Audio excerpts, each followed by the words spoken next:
Merci, quel accueil, quelle foule aujourd'hui sous ce beau soleil place Carnot.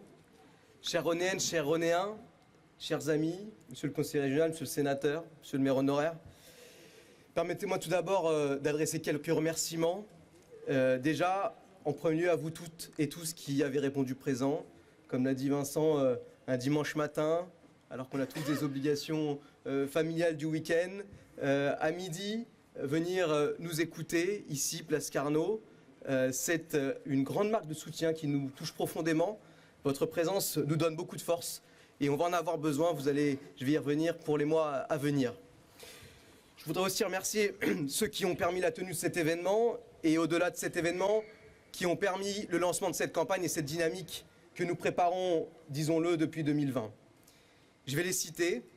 Mathéo, Patrick, Julie, Ménat, Cyril, Sylvie, Katia, Serge et Didier. Cette petite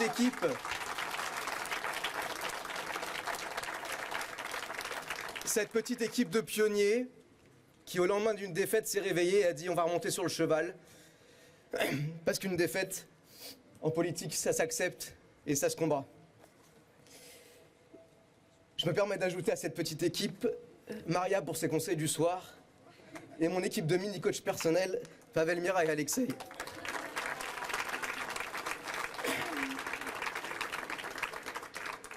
Et enfin, des remerciements pour tous ceux qui travaillent dans l'ombre et la discrétion et dont le soutien nous est précieux. Ils sont là aujourd'hui, pour beaucoup, dans la discrétion. Ils ne peuvent pas, pour plein de raisons, et ne veulent pas parfois le montrer, mais ils travaillent énormément dans leur coin. Ils se reconnaîtront, certains sont présents, d'autres non, qu'ils aient toute notre reconnaissance et notre gratitude, parce que leur travail, je le sais, qui est travail de fond, est extrêmement important pour les mois à venir. Merci à eux.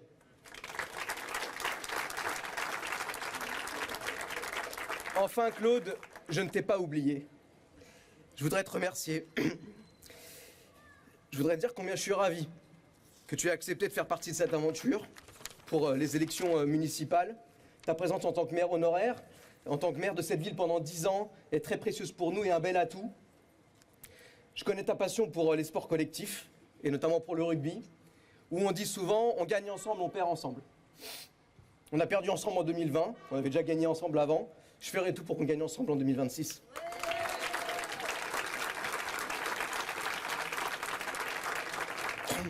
En effet, les 15 et 22 mars prochains auront lieu des élections municipales partout en France, et vous le savez.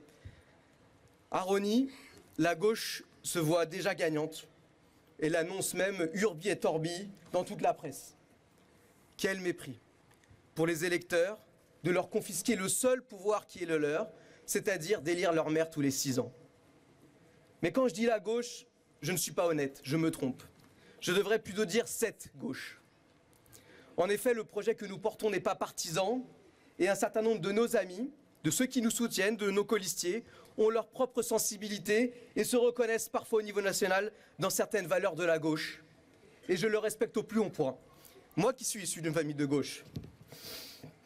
Quand je dis cette gauche, ce n'est pas la gauche de Jaurès, de Mendès France ou de Blum, ou même de Mitterrand. Non, c'est cette gauche pour qui le projet a tant fait mal à nos villes de banlieue et nos quartiers populaires. C'est la gauche laxiste qui désarme les policiers municipaux. C'est la gauche qui, par dogmatisme, veut exclure la voiture totalement de nos villes de banlieue. C'est la gauche qui érige la dépense publique comme seule solution. C'est la gauche qui donne des leçons sur le logement social et qui pourtant laisse le parc social qu'elle gère à l'abandon, comme c'est le cas notamment pour Seine-Saint-Denis Habitat à Rosny-sous-Bois. Et j'ai une pensée pour les habitants du 20 rue du Rhin, qui nous écoutent sûrement, qui vivent dans un habitat délabré faute d'entretien du bailleur socialiste de Seine-Saint-Denis. Ils nous écoutent sûrement et ils sont les premiers témoins de cette incurie de la gauche à donner des leçons et à ne rien faire pour les changer de leurs conditions. C'est enfin et surtout la gauche qui a abdiqué face à la laïcité qu'elle a pourtant incarnée dans notre pays et qui joue la carte du communautarisme en agitant des drapeaux qui ne sont pas les nôtres pour écosser facilement des voix. C'est la gauche qui enfin et surtout laisse les classes populaires dans la misère pour entretenir le terreau fertile de son électorat. Bref, vous l'aurez compris, nous ne voulons pas de cette gauche à Rosny-sous-Bois. La candidate socialiste est largement soutenue par la députée de la circonscription, qui figurera à coup sûr et en très bonne position sur la liste. Une recherche rapide sur Internet vous permettra d'admirer ces photos, point levé, auprès de M. Mélenchon et de sa bande. Je vois que cela vous fait rêver. Et pourtant, ce n'est pas un rêve. Le rêve pourrait se transformer en cauchemar s'ils accédaient à l'hôtel de ville en mars prochain. Face à cette gauche, le maire sortant se présente comme un rempart. En réalité, il n'est pas un rempart, il est la ligne Maginot, c'est-à-dire le rempart qui ne sert à rien et qui surtout ne fait peur à personne. Tout d'abord parce qu'il ne porte aucune vision depuis 6 ans. Et la nature ayant horreur du vide, il a laissé les Ronéens sans idéal et sans image de leur Rosny du lendemain. Il ne suffit pas d'accueillir en grande pompe M. Retailleau à Rosny pour prouver qu'on est la vraie droite, pour combattre cette gauche dont j'ai parlé. Il faut porter des idées fortes et les mettre en œuvre. Au lieu de cela, M. Fauconnet a fait tout l'inverse. Il a abandonné le commerce de proximité, tu l'as dit, cher Claude, et préféré l'installer ses pompes funèbres en plein centre-ville. Et a trahi les habitants de Coteau-Beauclerc en leur promettant un supermarché de proximité. Ils auront finalement, et au mieux, un discounter. Il a laissé les finances communales à la dérive, préférant dépenser pour faire la fête plutôt que pour investir. Résultat, des équipements municipaux, des écoles, gymnases en état calamiteux et dans un manque total d'entretien, ainsi qu'un manque total d'ambition sur les espaces publics. Ah, c'est vrai. Il a tenu une promesse, construire moins à Rosny. J'y reviendrai. Oubliant de dire que dans cette statistique qu'il a présentée à grand renfort de communication, il avait oublié qu'avec Claude, nous avions créé 2 nouveaux quartiers, quand lui n'en avait fait aucun. Il a préféré laisser les projets immobiliers pousser dans des zones pavillonnaires ou dans des endroits totalement inadaptés, comme le projet que tout le monde peut voir derrière l'école du centre. Il se vante d'avoir renforcé la police municipale. Rappelons-lui qu'elle a été, grâce à Claude Pernès, une des premières polices municipales armées de France et que la vacance des effectifs durant tout le mandat traduit un manque cruel d'attractivité de la commune pour les policiers municipaux. Chercher l'erreur. Alors, que lui reste-t-il? Sans bilan, sans vision. Une seule chose, un seul argument. Je suis le sortant. Voilà sa seule légitimité. Mais est-on réellement le sortant quand on est minoritaire dans son conseil municipal depuis 4 ans? Est-on réellement le sortant quand on a gagné grâce à une alliance de circonstances qui était déjà caduque le lendemain de l'élection? Est-on réellement sortant quand on a passé son mandat à inaugurer des projets que nous avions lancés, cher Claude? Pas un seul projet structurant en 6 ans de mandat. Est-on réellement le sortant quand on n'a pas organisé une seule réunion publique dans les quartiers en 6 ans pour aller à la rencontre de sa population? Est-on réellement le sortant quand on ne connaît pas un Ronéen qui se plaigne de n'avoir jamais reçu aucune réponse à une sollicitation du maire ou de son cabinet? Est-on réellement le sortant quand on a passé presque la moitié de son mandat sans directeur général, laissant l'administration municipale livrée à elle-même? Est-on vraiment le sortant quand on a ignoré totalement le projet de transformation Rosny 2, pourtant pôle majeur de développement urbain et économique de notre commune? Est-on réellement le sortant quand on a été finalement pendant 7 ans que le président du comité des fêtes? En réalité, dans cette élection, il n'y a pas de maire sortant. Il y a un maire qui n'est jamais entré dans sa fonction et il faut d'avoir pris la mesure de cette responsabilité. Et je le dis sans attaque personnelle, je le dis avec beaucoup de gravité pour les Ronéens et les Ronéennes qui nous écoutent.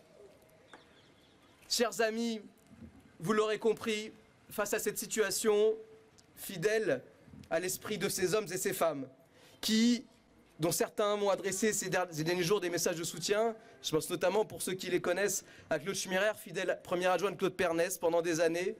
Il y a 50 ans, ces hommes et ces femmes se sont réunis ici, dans cette permanence, sans étiquette partisane, pour faire basculer la ville, comme l'a dit Serge tout à l'heure, en créant l'URAM.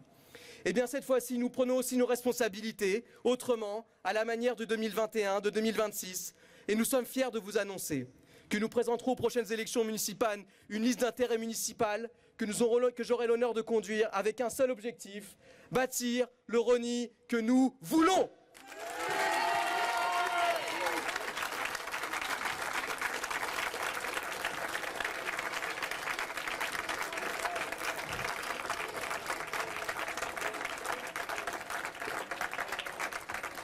Le Rosny que nous voulons est basé sur 3 piliers simples. Une ville équilibrée, une ville accueillante et une ville agréable à vivre. Une ville équilibrée, j'en ai parlé, c'est une ville qui prend soin de maintenir un équilibre entre les logements qu'elle propose et les services rendus aux habitants.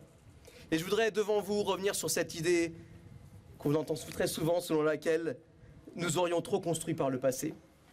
Je comprends ce sentiment que beaucoup ont eu, disant « trop de logements viennent être construits à Rosny ».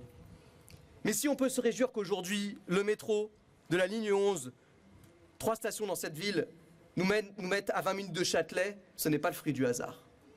C'est le fruit d'un contrat donnant-donnant avec l'État. Le métro arrive, mais vous densifiez, vous construisez des logements. C'est ça qui a été le contrat il y a 20 ans conclu avec l'État et c'est pour ça qu'à Rosny nous avons densifié. Sans ces logements, jamais le métro ne serait arrivé à Rosny. J'en veux pour preuve que le métro n'arrivera jamais à Neuilly-sur-Marne tant que les maires n'auront pas décidé de densifier. Le métro n'arrivera jamais à Val-de-Fontenay, la ligne 1, tant que les maires n'auront pas décidé de densifier. C'est la preuve que c'est cette densification qui a permis l'arrivée au métro. Et j'aurais aimé que M. Fauconnet s'en rappelle quand il a inauguré en grande pompe la ligne 11 pour laquelle il n'y était pour rien, se battant pour construire le logement, et qu'il ait l'honnêteté de dire que si ce métro était là, c'est grâce au logement qu'on avait construit tous ensemble.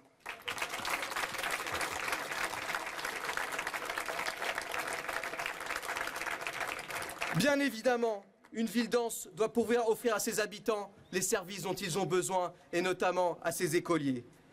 Si nous sommes élus, nous ne construirons pas de nouvelles écoles. Mais l'investissement sera consacré à la rénovation des écoles existantes. Et nous ferons évoluer la carte scolaire pour que l'équilibre des effectifs soit assuré, car les chiffres les plus récents prouvent que nous avons largement les capacités d'accueillir tous les enfants si les cartes scolaires sont équilibrées et que les quartiers sont correctement calibrés. Une ville dense doit également être verte si on veut qu'elle soit acceptable et que les logements qu'on construise soient acceptables pour tous. Je me suis battu, tu l'as rappelé, cher Vincent, entre 2017 et 2020, la métropole du Grand Paris, pour que dans tout nouveau projet urbain, 30% de pleine terre soit respecté pour tous ceux qui construisaient des logements.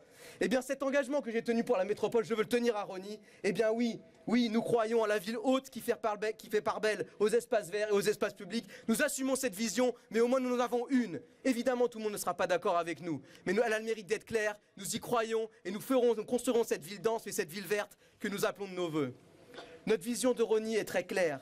Le sud de la ville doit être protégé dans son caractère pavillonnaire.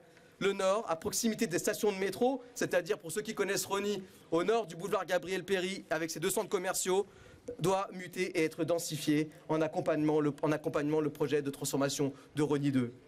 Je voudrais à ce sujet adresser un message particulier et clair aux habitants du Grand Pré qui peut-être sont présents en tout cas, qui nous écoutent ou nous écouteront. Le maire, tel Pierre reniant le Christ 3 fois, leur a menti 3 fois.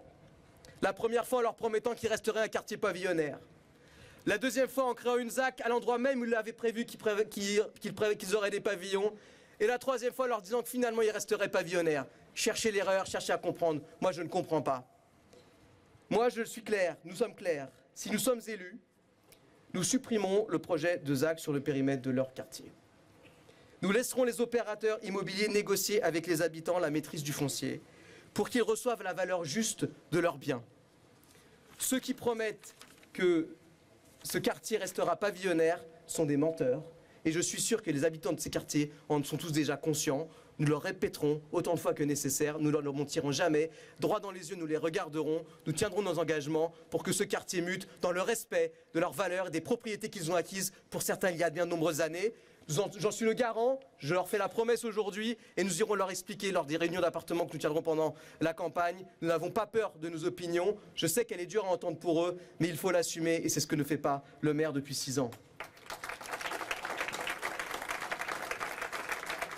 Et puis entre le nord de la ville et le sud, il faut qu'il y ait une couture, il faut qu'il y ait une cohérence entre ce nord urbanisé et ce sud un peu plus village, un peu plus pavillonnaire. Et nous proposons une vraie couture urbaine qui permettra de relier à pied, en vélo, le centre-ville au métro via un mail qui permet de franchir cette coupure urbaine qui est aujourd'hui le boulevard Gabriel-Péri. Voilà notre vision, un nord urbanisé, un sud protégé et une belle couture entre les deux. Et pour couronner le tout, entre le Nord et le Nord, nous relancerons un projet déjà tout prêt et déjà tout financé, ce qui est suffisamment rare pour le dire, c'est-à-dire celui de la passerelle piétonne entre Rosny 2 et Domus.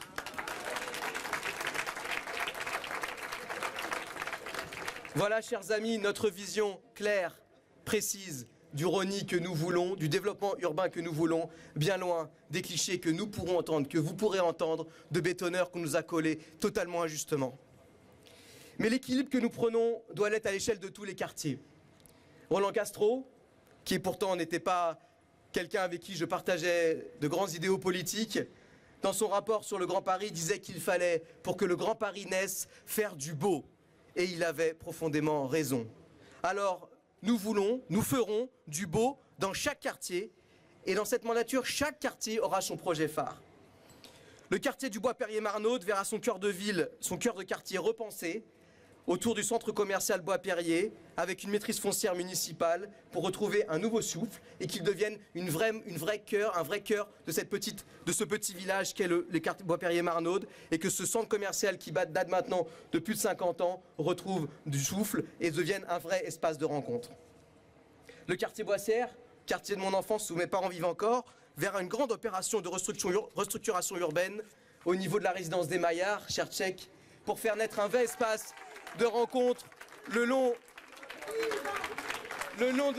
du boulevard Gabriel Péri, qui ouvre la ville sur le nouveau quartier qu'a créé la ville de Montreuil avec ses commerces et fasse une vraie couture urbaine entre Rosny et Montreuil, car je vous le dis, les limites communales ne sont pas des frontières. Oui, nous n'avons pas peur de travailler avec la ville de Montreuil sur ce sujet. Nous ne sommes pas d'accord politiquement, nous sommes capables ensemble de travailler pour l'intérêt de nos populations. Et je regrette que depuis 6 ans, pour des intérêts purement politiques, les deux villes ne se parlent pas.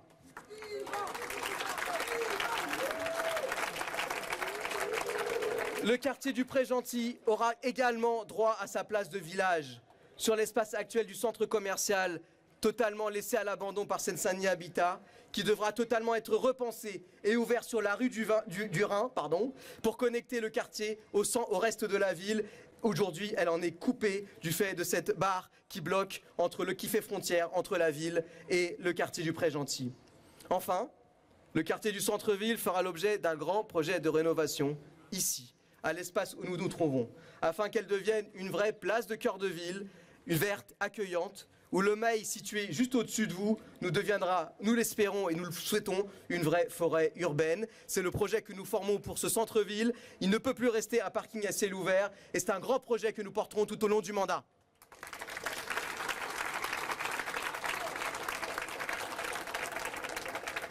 Enfin, je n'oublie pas le quartier du plateau d'Avron, où nous devrons trouver des solutions. Je sais que certains habitants sont là aujourd'hui et nous écoutent, notamment de commerce et de services nomades de proximité, pour permettre aux habitants de se rapprocher des services desquels ils sont parfois trop éloignés.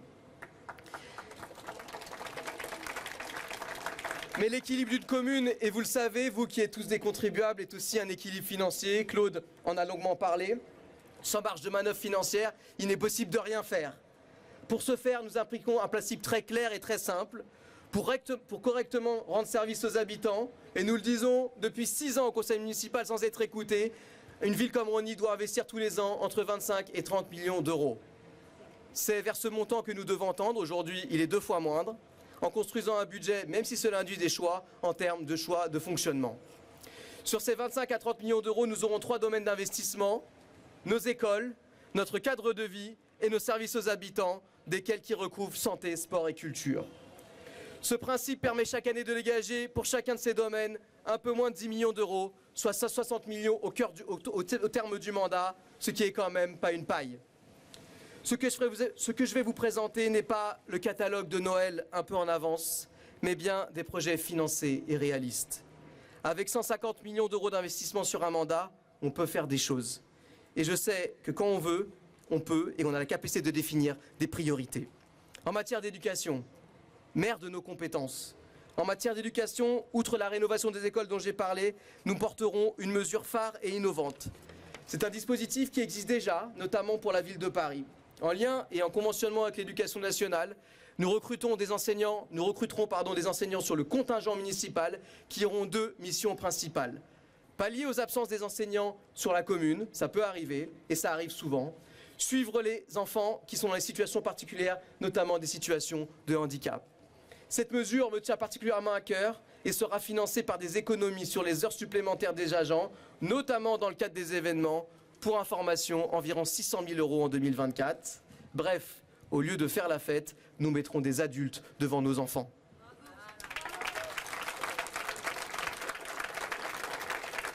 Et quand je dis nos enfants, tous nos enfants, y compris ceux qui, pour diverses causes, handicap ou autres, l'école est une chance mais aussi un défi. La rénovation des écoles devra à ce titre permettre la généralisation des salles de retrait, permettant aux équipes éducatives de mieux gérer les cas particuliers de certains enfants. En matière de santé, nous avons également un projet très fort à porter, qui nous différencie des autres listes. Faire venir des médecins à Rosny. Je ne rencontre pas un seul Ronéen qui me dise qu'il ne trouve plus de médecin généraliste parce que le sien est parti à la retraite. Et c'est sûrement le cas de nombreux d'entre vous ici. Alors, que faire? Eh bien, nous avons un projet clair. Ce n'est pas panacée, je ne promets pas des miracles, mais je promets un projet qui, j'espère, permettra de faire revenir des médecins. Ce projet, il est clair, il est financé, il est chiffré et réaliste. Nous transformerons le centre municipal de santé en maison libérale de santé. À l'heure de Doctolib et de la CMU et des mutuelles obligatoires, le modèle du centre municipal de santé, qui a eu son intérêt pendant des années, a vécu, est aujourd'hui obsolète et représente un coût important pour la collectivité. Je propose à la place un modèle moins coûteux. La ville prend en charge les locaux et l'administratif des médecins et les médecins se concentrent sur la médecine, leur métier. Les vacations des médecins seront-elles prises en charge par les mutuelles, la sécurité sociale et l'ensemble des dispositifs qui existent aujourd'hui, comme c'est le cas pour l'ensemble des médecins en milieu libéral. Alors les économies générées par ce modèle permettront d'ouvrir 2 nouvelles maisons de santé.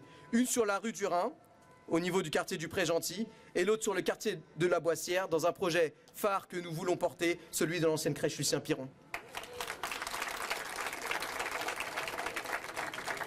Sans compter, cher Claude, cette maison de santé qui ouvrira sur le site de l'ancienne clinique Hoffmann que tu as eu le courage d'acquérir il y a quelques années alors qu'elle était en faillite.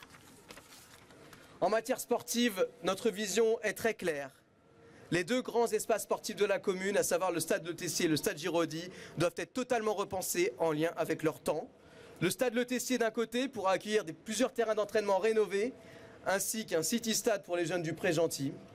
Et le stade Giraudy, un terrain d'honneur digne de ce nom, ainsi qu'un espace repensé et modernisé pour la pratique du tennis et du padel. La salle Omnisport devra également faire l'objet d'un investissement sur plusieurs années pour devenir un vrai palais des sports. Quand je vous dis ça, vous me dites mais est-ce le Père Noël? Non, pas du tout. C'est juste le résultat de 6 ans de 0 centime investi dans le sport, dans une ville qui en a pourtant bien besoin. La culture est un espace essentiel pour notre ville si nous ne voulons pas qu'elle se transforme en ville dortoir. Et quel endroit plus symbolique que le parvis de ce théâtre-cinéma, cher Serge, dont la réalisation incombe à l'URAM il y a quelques années. Le projet phare que nous portons est clair, l'agrandissement du conservatoire qui permettra d'accroître ses capacités d'accueil. Et nous ferons également tout pour que la fabrique artistique et numérique devienne un haut lieu francilien et pourquoi pas au-delà du street art et de l'art contemporain.